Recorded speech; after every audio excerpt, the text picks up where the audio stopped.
पूरी दुनिया की सांसें 21 अप्रैल को लेकर अटकी हुई हैं। ये वो डेडलाइन है जब इस वक्त ईरान और अमेरिका के बीच जो सीज़ फायर है उसकी मियाद ख़त्म हो रही है। अगर 21 अप्रैल तक इस मियाद का ख़त्म होने के बाद भी विवाद का कोई हल नहीं निकल पाया तो दुनिया एक ऐसे विनाशकारी युद्ध की गवाह बन सकती है जिसकी आंच पूरी दुनिया पर अपना असर दिखाएगी।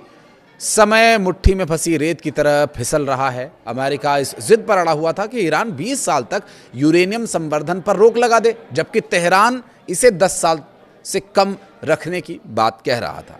देखिए, यूरेनियम संवर्धन नहीं करेंगे 10 साल तक, इस बात के लिए ईरान भी राजी हो गया, लेकिन उसके बावजूद अमेरिका ने उसमें 10 साल और जोड़ने की बात पर रोड़ा अटका दिया। इस बात पर अब दोनों देशों के बीच ऐसी खाई खुदी हुई है कि बातचीत सीधा धड़ाम हो गई। दरअसल एक्सक्यूज की रिपोर्ट के मुताबिक हाई वोल्टेज ड्रामे की पोल तो खुल ही गई। अमेरिका की शर्तें किसी फरमान जैसी थी। अमेरिकी बातचीत ईरान के प्रति मेज पर 20 साल के प्रतिबंध पर अड़ी रही, जिसके साथ अन्य सख्त पाबंदियों का एक लंबा पुलिंदा भी था। लेकिन ईरान ने इस अमेरिकी दबाव के आगे झुकने से साफ इनकार कर दिया। लगभग तो ईरान मान ही रहा था तुम्हारी बात, लेकिन उसके बाद भी और 10 साल जोड़ना, ये तो एक तरह की तानाशाही यहाँ पर रही। हालांकि जब आप किसी के साथ नेगोशिएशन के टेबल पर जाते हैं तो थोड़ा आपको भी और थोड़ा सामने वाले को भी नेगोशिएट करना होता है। तेहरान ने 20 साल की शर्त को सिरे से खारिज कर दिया और बहुत कम समय का काउंटर ऑफर वॉशिंगटन के सामने रखा। दोनों पक्षों में तनातनी इतनी बढ़ गई कि कोई भी अपनी जगह से 1 इंच भी पीछे हटने को तैयार नहीं हुआ और किसी समझौते तक बात पहुंचने से पहले ही ये फेल हो गई। सिर्फ सालों का फासला नहीं था, बल्कि अमेरिका की ओर से एक सनक जैसी आग में घी डालने का काम भी किया गया। एक रिपोर्ट के मुताबिक अमेरिका ने मांग रखी कि ईरान अपने पास मौजूदा हाई एनरिच्ड यूरेनियम का पूरा जखीरा देश के बाहर भेज दे। सीधे शब्दों में कहें तो अमेरिका चाहता था कि ईरान पूरी तरह से निहत्था हो जाए, लेकिन ईरान ने इस मांग को साफ इनकार कर दिया और करारा जवाब देते हुए यूरेनियम सरेंडर करने से भी इनकार कर दिया।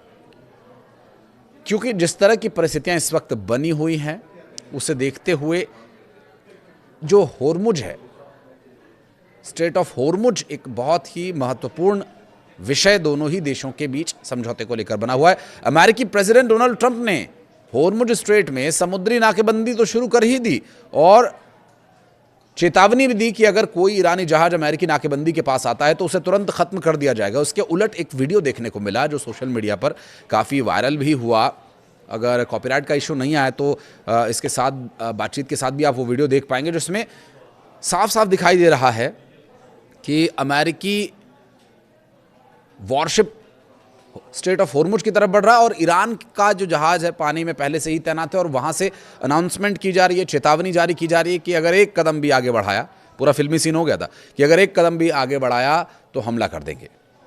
हालांकि इसके लिए वही तरीका इस्तेमाल होगा जिससे समुद्र में ड्रग तस्करों के जहाज को रोके जाने के लिए किया जाना था। यह अमेरिका की तरफ से चेतावनी दी गई थी।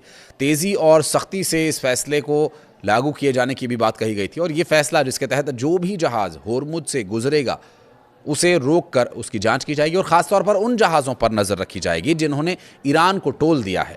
ट्रंप ने यह कहा था कि जो जहाज़ ईरान को गैर कानूनी टोल देंगे, अब ये ट्रंप की नज़र में गैर कानूनी हो गया, उन्हें सुरक्षित रास्ता नहीं दिया जाएगा। इस बात से ईरान की आर्थिक स्थिति को कमज़ोर करने की कोशिश की गई थी। तो वहीं भारत में ईरान के राजदूत मोहम्मद फतहली ने यह कहा कि होर्मुज स्ट्रेट से गुजरने वाले भारतीय जहाज़ों से अब तक कोई टोल नहीं लिया गया है।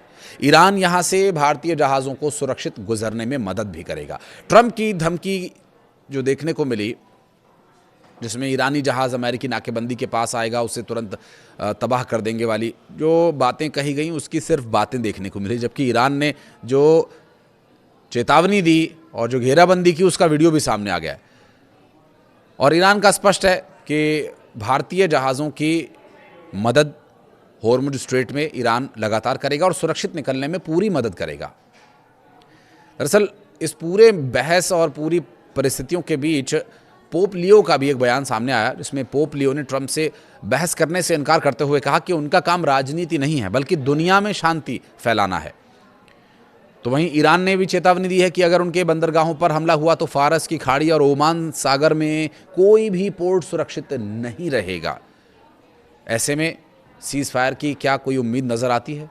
क्योंकि पाकिस्तान ने ये उम्मीद जताई है कि अमेरिका और ईरान के बीच सीज़ फायर वार्ता फिर से शुरू हो सकती है, और डोनाल्ड ट्रंप ने भी ये बात कही है कि ईरान हमसे संपर्क में है और एक बार फिर से बातचीत हो सकती है। हालांकि अगली मीटिंग में कोई ठोस नतीजा निकले, इस बात की उम्मीद हम भी जता रहे हैं। मिडिल ईस्ट में बढ़ते तनाव के बीच अमेरिका ने कम से कम 15 युद्धपोतों की पहचान बनाए रखी, और रिपोर्ट्स के मुताबिक इसमें plane carrier USS Abraham Lincoln, 11 destroyers शामिल हैं जो ईरान के बंदरगाहों की समुद्री नाकेबंदी कर सकते हैं। अमेरिकी प्रेसिडेंट डोनाल्ड ट्रंप ने आदेश के बाद जो कार्रवाई की जानकारी दी, उसमें सैन्य तैनाती सख्त रूप से की जा रही है। रिपोर्ट्स में यह भी कहा गया कि पाकिस्तान में हुई बातचीत विफल रहने के बाद अमेरिका ने ईरान पर दबाव बढ़ाया। अमेरिका की प्राथमिकता ईरान के परमाणु कार्यक्रम को रोकना और उसके पास मौजूद संवर्धित यूरेनियम को छीन लेना है, जबकि ईरान ने इस पर पूरी तरह से इसे सिरे से खारिज कर दिया और कहा कि युद्ध विराम की समय सीमा तक कोई समझौता नहीं हुआ तो हालात ईरान के लिए अच्छे नहीं होंगे। अमेरिका के उपराष्ट्रपति जेडी वेंस ने ईरान के साथ न्यूक्लियर डील पर कहा कि अब आगे की बातचीत पूरी तरह से तेहरान की इच्छा पर निर्भर करती है। उन्होंने ये भी कहा कि ईरान के पाले में अब गेंद है, अगला कदम ईरान को उठाना होगा। और वेंस ने यह भी कहा कि अमेरिका को ईरान से न्यूक्लियर हथियार नहीं बनाने का पक्का भरोसा चाहिए। उन्होंने ये भी बताया कि पाकिस्तान में हुई लंबी बातचीत के बावजूद कोई अंतिम समझौता नहीं हो सका, क्योंकि ईरानी प्रतिनिधियों के पास फैसले को मंजूरी देने का अधिकार नहीं था।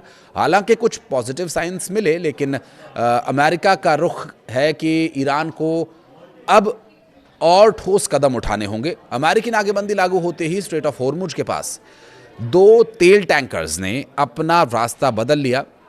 मरीन ट्रैफिक डेटा के अनुसार रिच, स्टारी और ऑस्ट्रिया नाम के टैंकर स्ट्रेट के करीब पहुंचे थे, जिसके बाद वो वापस मुड़ गए। बताया ये भी जा रहा है कि रिच स्टारी जोड़े के शारजाह से चीन के लिए रवाना हुआ था, जबकि दूसरा ऑस्ट्रिया से होर्मुज के करीब पहुंचकर लौट गया। पाकिस्तान के इस्लामाबाद में हुई बातचीत में अमेरिका और ईरान ने जो बातचीत की, ईरान की परमाणु गतिविधियों को रोकने के लिए एक दूसरे को प्रस्ताव दिए थे।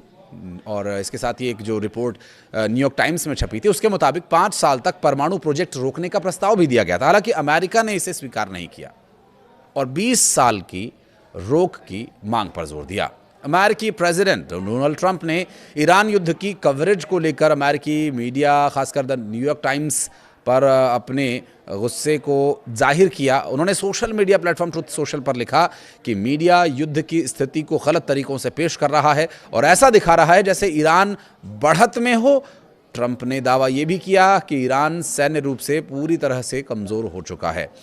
अब ट्रंप ये चाहते हैं कि जो ट्रंप बोल रहे हैं, न खाता न बही, डोनाल्ड ट्रंप जो कहें वही सही। लेकिन जो रिपोर्ट्स सामने आ रही हैं उसमें उन्हें यह दिखाई दे रहा है कि ईरान आगे है, अमेरिका पीछे।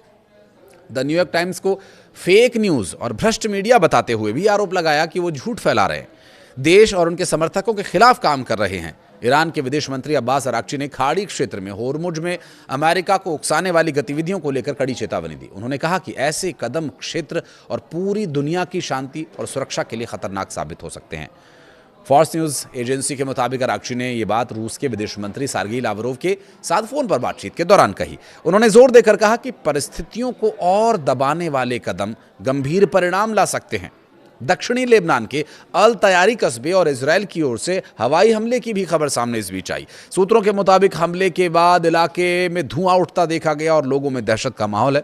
फिलहाल इजरायली सेना की ओर से इस हमले पर कोई आधिकारिक प्रतिक्रिया नहीं दी गई है। दक्षिणी लेबनान में हाल ही के दिनों में लगातार हवाई हमले तेज हुए हैं, जिससे सीमा क्षेत्र में तनाव और बढ़ गया है। अमेरिकी प्रेसिडेंट डोनाल्ड ट्रंप ने कहा कि उनकी चीन के राष्ट्रपति शी जिनपिंग से भी इस मुद्दे पर सीधी बातचीत नहीं हुई है, लेकिन उनका मानना है कि चीन भी पश्चिम एशिया में जारी युद्ध खत्म होते देखना चाहता है। ट्रंप ने यह कहा कि अमेरिका और चीन के रिश्ते काफ़ी अच्छे हैं और शी जिनपिंग भी तनाव को कम करने के पक्ष में है। जबकि ट्रंप ने यह भी चेतावनी दी है कि अगर चीन तेहरान को सैन्य मदद देता है तो उसे गंभीर परिणाम भुगतने होंगे। बताया यह भी जा रहा है कि जो यात्रा पहले टल गई थी, अब अगले महीने 14-15 मई को बीजिंग में यह मुलाकात हो सकती है। व्हाइट हाउस ने इस दौरे की भी पुष्टि की है।